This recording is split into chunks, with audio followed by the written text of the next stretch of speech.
नमस्कार दोस्तों, मैं अतुल सिंह। स्वागत है आपका इन्वेस्ट कर लो भाई चैनल में। दोस्तों, बाजार का असली मजा तब आता है जब आंकड़े कहानी कहते हैं।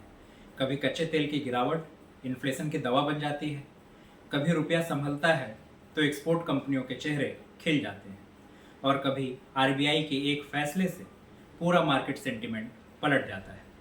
आज हम बात करेंगे उस दौर की जहां आरबीआई का आत्मविश्वास, तेल की नरमी और ग्लोबल अनसर्टेनिटी तीनों एक साथ दिखे हैं, लेकिन अलग अलग दिशाओं में खींच रहे हैं। मैं हूं अतुल सिंह और आप देख रहे हैं इन्वेस्ट कर लो भाई, जहां हम हर पखवाड़े बाजार के बदलते मिजाज को डिकोड करते हैं, डेटा के साथ, समझदारी के साथ और एक साफ दृष्टिकोण के साथ। पहले हम बात करेंगे कमोडिटी फ्लो की, कच्चे तेल से लेकर आर्थिक दबाव तक। शुरुआत करते हैं सबसे पहले कमोडिटी बाजार से, क्योंकि यहीं से इन्फ्लेशन की कहानी शुरू होती है। पिछले 7 दिनों में ब्रेंट क्रूड लगभग 7% गिरा है और 3 अक्टूबर तक 84.55 डॉलर प्रति बैरल पर बंद हुआ। एक महीने पहले यही कीमत 91.64 डॉलर थी। पर क्यों गिरी कीमतें? 3 बड़े कारण। पहला, अमेरिका में गवर्नमेंट शटडाउन का खतरा। दूसरा, चीन की मैन्युफैक्चरिंग एक्टिविटी लगातार छठे महीने कॉन्ट्रैक्ट हुई।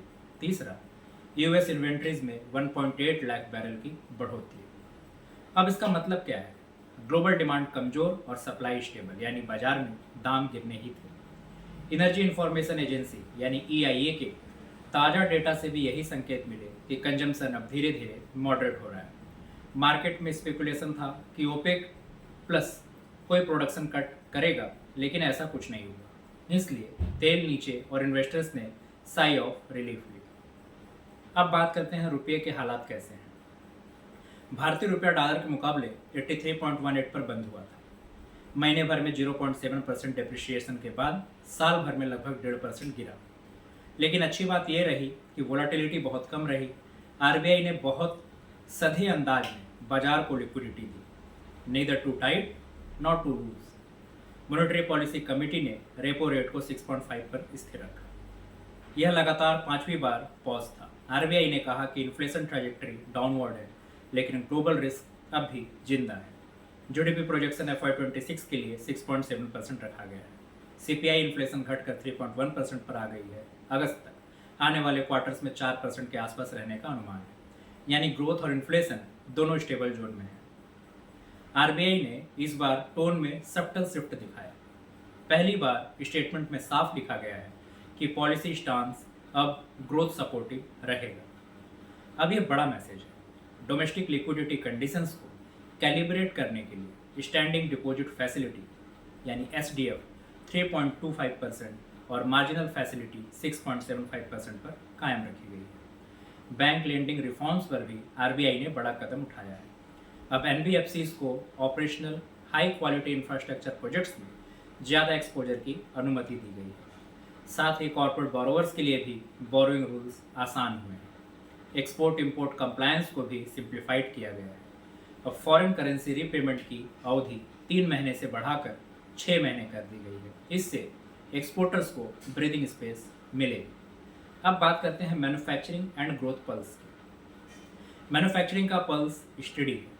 एचएसबीसी इंडिया मैन्युफैक्चरिंग पीएमआई सितंबर में 57.9 पर रहा, अगस्त के 58.6 से थोड़ा नीचे, लेकिन यह अब भी एक्सपेंशन जोन यानी 50 के ऊपर जब होता है तो उसे एक्सपेंशन जोन कहते हैं, अभी भी बना हुआ है।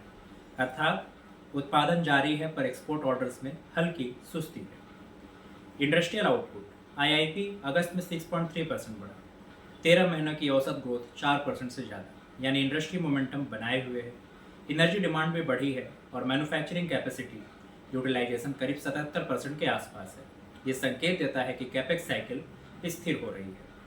अब बात करते हैं ऑटोमोबाइल सेक्टर की। जीएसटी रिफॉर्म्स ने दी है रफ्तार। रिटेल सेल्स में सुधार की सबसे बड़ी वजह रही जीएसटी 2.0 का स्मूथ इम्प्लीमेंटेशन। ऑटोमोबाइल सेक्टर ने सितंबर में जबरदस्त प्रदर्शन किया। Passenger vehicles wholesale volumes high single digit growth पर रहे। Two wheelers volumes double digit growth में और कमर्शियल व्हीकल्स सेगमेंट में नवरत्न डिमांड का सीधा असर दिखा। ऑटोमोटिव ओईएम्स जैसे Tata Motors, M&M Ashok Leyland and Eicher Motors ने स्ट्रॉन्ग रिकवरी दिखाई। एक्सपोर्ट्स स्टडी रहे और domestic demand festive pre buying से बूस्टेड रही।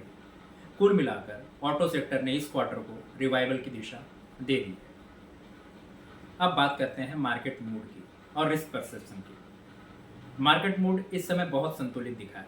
एनएससी इंडिया VIX 10.05 के आसपास रहा। एक महीने पहले 10.93 पर था, यानी वोलाटिलिटी सबड्यूड है, इन्वेस्टर्स काम है, पैनिक नहीं है, लेकिन सावधानी भी उतनी ही है।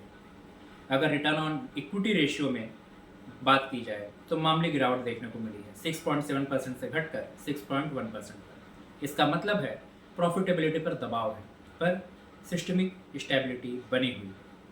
फॉरेन इन्वेस्टर्स कॉशस ऑप्टिमिज्म में है। FII ने सितंबर में हल्की बिकावली की है, लेकिन DIIs ने स्ट्रॉन्ग इन्फ्लोज दिए। तो ओवरऑल पिक्चर अगर देखें तो stable yet sensitive market. Capital market का हेडलाइन परफेक्टली कहा गया है, हेल्थ रिपोर्ट प्लीजेस। दरअसल RBI ने ग्रोथ अपग्रेड और इन्फ्लेशन डाउनग्रेड में कॉन्फिडेंस लौटा दिया है। इक्विटीज लगातार 2 हफ्ता गिरने के बाद रिकवर हुआ। निफ्टी 50 इंडेक्स में लगभग 1.5% सुधार देखा गया। सेंसेक्स ने भी सिमिलर गेन दिखाया।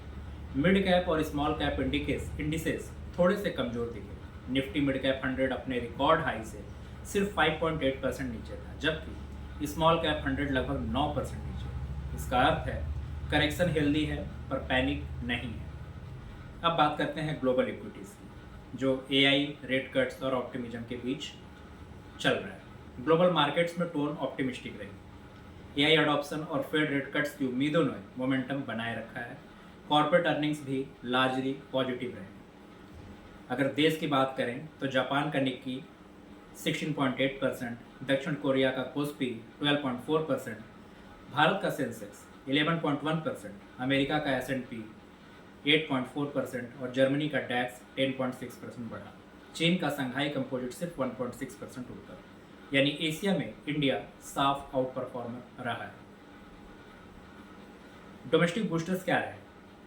डिमांड से कॉन्फिडेंस। भारत में 2-3 फंडामेंटल इंडिकेटर्स ने बाजार को सहारा दिया, जैसे 2 व्हीलर और tractor wholesales volume double digit में ग्रोथ किया। कमर्शियल व्हीकल्स स्टडी ग्रोथ पर रहे। एक्सपोर्ट ओरिएंटेड सेक्टर जैसे केमिकल्स, ऑटो एंसिलरीज और इंजीनियरिंग सस्टेन डिमांड पर टिके हुए हैं। फेस्टिव सीजन की वजह से रूरल डिमांड में भी अच्छा मोमेंटम रहा। यह संकेत है कि कंजम्पशन बेस फिर से ब्रॉड हो रहा है। अगर सेक्टर वाइज ट्रेंड की बात करें तो कौन जीता और कौन हारा, means winners and laggards. BSE capital goods, realty और PSU इंडिसेस टॉप परफॉर्मेंस रहे। हेल्थ केयर स्टेडी रहा, जबकि FMCG और IT में थोड़ी सुस्ती थी। रियलिटी इंडेक्स ने 6.2% फोर्टनाइटली गेन दिया। PSU इंडेक्स 3.8%, हेल्थ केयर 2.1%, जबकि FMCG 1.3% नीचे गिरा। इसका अर्थ है इन्वेस्टर्स साइक्लिकल सेक्टर्स में वापस आ रहे हैं। डिफेंसिव में प्रॉफिट बुकिंग हो रही है। पीयर प्रेशर भी बना हुआ है।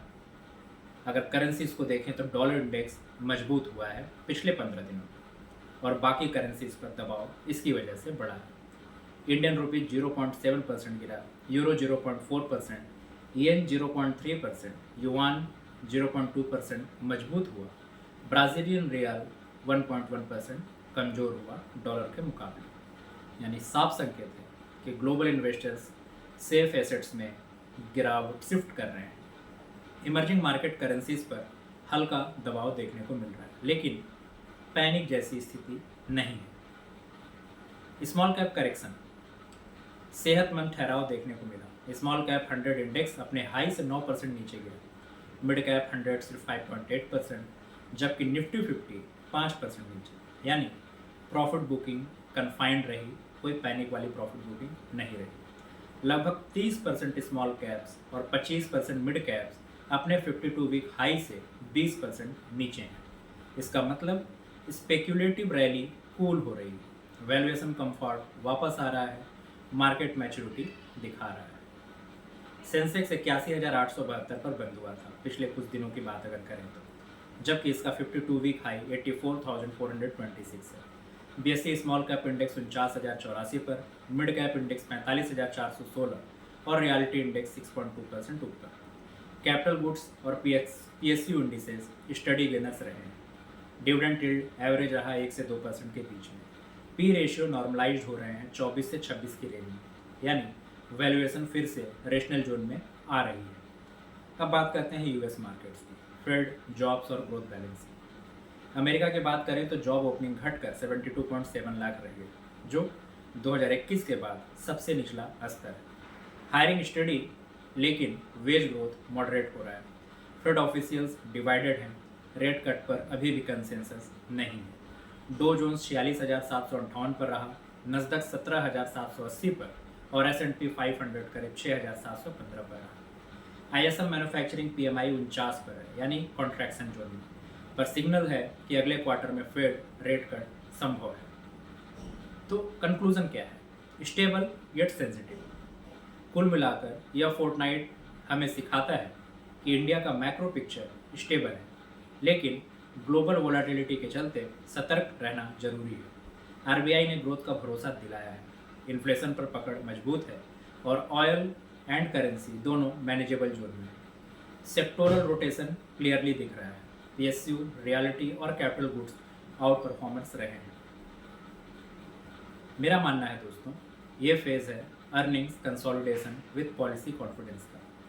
RBI ग्रोथ को सपोर्ट कर रहा है, सरकार इंफ्रा स्पेंडिंग जारी रखे हुए है और कॉरपोरेट इंडिया डिलीवरेज बैलेंस शीट के साथ नेक्स्ट साइकिल के लिए तैयार है। रिटेल इन्वेस्टर्स को अब फोकस करना चाहिए क्वालिटी स्टॉक्स पर, विजिबल अर्निंग्स वाले स्टॉक्स पर और लॉन्ग टर्म सस्टेनेबल थीम्स पर, जैसे ग्रीन एनर्जी, इंफ्रा और डिजिटल फाइनेंशियल इंक्लूजन। बाजार गिरा हो या बढ़ा हो, असली निवेशक वो है जो बीच में रहना सीखता है, क्योंकि वेल्थ सिर्फ पेशेंस से नहीं, अंडरस्टैंडिंग से बनती है। Thank you.